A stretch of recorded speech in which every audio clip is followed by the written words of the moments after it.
Hey y'all, this is Zach Smith with PR Equipment here in Canton, Texas. You know, spring's right around the corner, grass is starting to green up, things are getting warmer, and if you haven't given any attention to your lawnmower, this would be a great time for you to do it before the season gets in full swing. I'm going to go over some helpful tips and tricks that'll help you make sure that your mower is performing at its best for this 2026 mowing season. Let's start up here at the front. The first thing we're going to check is our tire pressure. A lot of times whenever people notice that their mower is cutting unlevel, their first thought is that their deck has come out of adjustment. Oftentimes it's simply a tire pressure adjustment that needs to be made. On these smaller tires, you want to be at a 12 to 15 PSI. That'll give you a comfortable ride and also make sure that you're not popping off the bead if you hit a pothole. So we're going to check here and we'll see that we're right there. So this mower is ready to go. You'd simply will do the same thing on the other side. And then we'll move to the back. Now, this is where we see a lot of misconceptions about tire pressure. This is a larger tire, so a lot of people think I'm going to put 35 PSI in it just like I would in my car or my truck. But actually, this being a turf tire is designed to run at about 10 PSI. 10 to 12 is a good range for these back tires, and that'll give you a good soft ride, great traction, as well as making sure that you're not doing any more damage to your lawn than you have to. If we check down the other side, ensure that those are both level. Then we know that we have a solid level starting place for leveling our deck, which will be the next thing we talk about.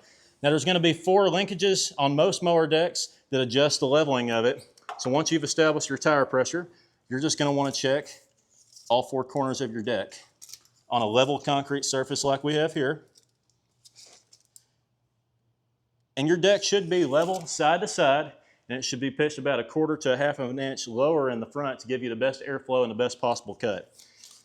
Every process will be slightly different on each mower, but usually it's just a simple adjustment of a nut that'll be able to level each side and get you back cutting level again. So now that we've established that our deck's level, the next thing to look at on our deck is going to be our belt system. If you haven't changed your belt in a long time, this is a good time to look in here. A lot of times leaves and grass get packed in. This one's brand new, but you'd want to be checking for any frays, cracks, just signs of abrasions on your belt. The other thing to check is the tension on your belt. It should be tight, but not excessively tight, and also should not be loose. Now, if you have a belt that's excessively loose and you have tons and tons of play in it, that means either your belt is stretched too much or that your tensioner spring has lost its tension and it's time to replace one of those components. Usually it's going to be your belt.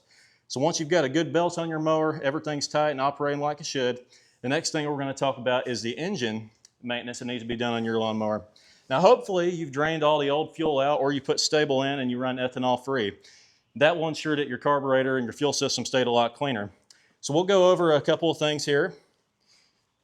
Number one being your fuel filter. We just talked about fuel, so we'll start with that. This is what's going to keep dirt and any sediment out of your tank, keep it from entering into your engine. It just has 2 little clamps on it right here on either side. It's real simple to squeeze those with a pair of pliers, pull those back, and replace this fuel filter. So make sure you do that if you haven't done that already. Probably the most commonly neglected piece on most engines is going to be your air filter.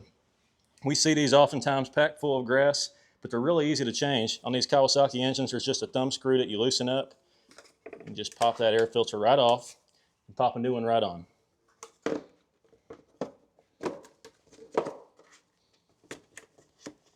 And the last thing we want to check after we verify that we've got clean air and clean fuel coming into our engine is that we've got clean oil in the correct amount.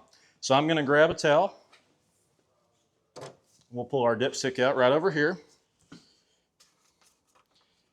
We'll just want to wipe off whatever oil we have. And you're looking for 2 things here, oil level and color. If your oil is very dark, that signifies that it's time for an oil change. You're just going to want to put that dipstick back in and don't turn it on its threads. Just put that dipstick in, pull it back out and check your level here. And we can see that ours is right in the middle of the crosshatch. And it's also brand new clean oil. So we're good to go for this year. One other thing to think about is if you didn't plug in your battery over the winter time, you may have a dead battery. Now, it could be as simple as jumping it off. It may also mean that you need to get a voltage reader or have your battery tested at your local auto parts store and see if this battery is still going to be good after it's charged. If not, they're readily available. We can help you with that here at PR Equipment, as well as many lawn and garden stores will carry those, and that's going to ensure that your mower is going to start reliably every time. So once we've established all of this, we'll just want to take a quick walk around, look for any signs of oil leaks, seepages, anything like that around our mower. And if everything looks to be in good order, we'll be ready to go for a 2026 mowing season. Now, here at PR Equipment, we can help you with any of your needs. We stock a wide array of parts. If you want to come in and get parts for this service, we'd be glad to help you with that. But this may sound like a lot of work to you. And if you feel that way, if your mower's worn out, it's probably just time for a new lawnmower. Now, I can help you with that here at PR Equipment. We've got a wide array of Gravely's and Bad Boys and all sorts of price ranges. All are high quality mowers designed to last you a long time and make sure that your mowing season is as enjoyable as possible. I hope this has been helpful, guys. We appreciate you. God bless. Talk to you later.